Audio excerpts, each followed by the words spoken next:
клинике Сент-Мэри в Сиэтле медсестру по имени Лора Кинг считали проблемой. Она говорила мало, избегала взглядов врачей, а руки у нее заметно дрожали. Коллеги принимали это за неуверенность, не зная, что когда-то эти же руки работали там, где цена ошибки – человеческая жизнь. Особенно жестко к ней относился ординатор Райан Коллинз, самоуверенный, громкий, привыкший командовать. При всех он одергивал Лору, подчеркивая ее место. Она молча терпела, брала дополнительные смены и не жаловалась. Все изменилось в одну ночь, когда после крупной аварии приемное отделение захлестнул поток пострадавших. Среди них был мужчина по имени Брайан. Коллинз, мельком взглянув, приказал отправить его в коридор. Ничего критичного. Лора остановилась. Она внимательно посмотрела на шею, дыхание, цвет кожи и спокойно сказала, что пациента нельзя перемещать. Это был не ушиб,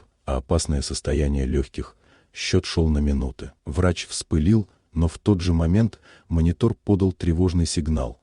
Давление рухнуло, дыхание стало прерывистым. Не колеблясь, Лора перехватила ситуацию. Она резко остановила врача, взяла иглу и провела экстренную процедуру. Воздух вышел с резким звуком, пациент задышал, показатели начали выравниваться. В помещении повисла тишина, та самая, в которой рушится чужая самоуверенность. Коллинз закричал о нарушении протоколов. Лора, не споря, сняла перчатки и ушла, уверенная, что ее уволят. Но через несколько минут здание содрогнулось от шума винтов.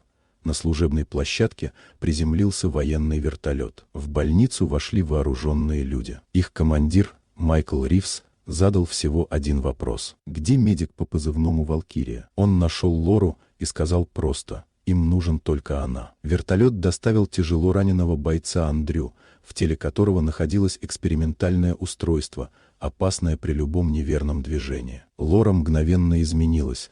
Четкие приказы, закрытые двери, немагнитные инструменты. Отделение превратилось в командный центр. Операция длилась считанные минуты. Когда опасный элемент был удален и взрыв прогремел уже снаружи, стало ясно: она все сделала правильно. Когда руководство и полиция попытались вмешаться, раненый сам вышел вперед и сказал: «Лора Кинг – это прикрытие. Ее настоящее имя – Лора Митчелл. Она – один из лучших боевых медиков, которых я знаю». Приказ сверху прозвучал коротко: ее не трогать. Лора отказалась возвращаться в поле, но предложила другое – обучать. Учить действовать, когда инструкции не спасают. Перед уходом она спокойно сказала Коллинзу: «Навыки важны, но без уважения к пациенту медицина теряет смысл». И ушла не в тень, а в новую работу, превращать страх в уверенность и учить спасать тогда, когда мир трещит по швам.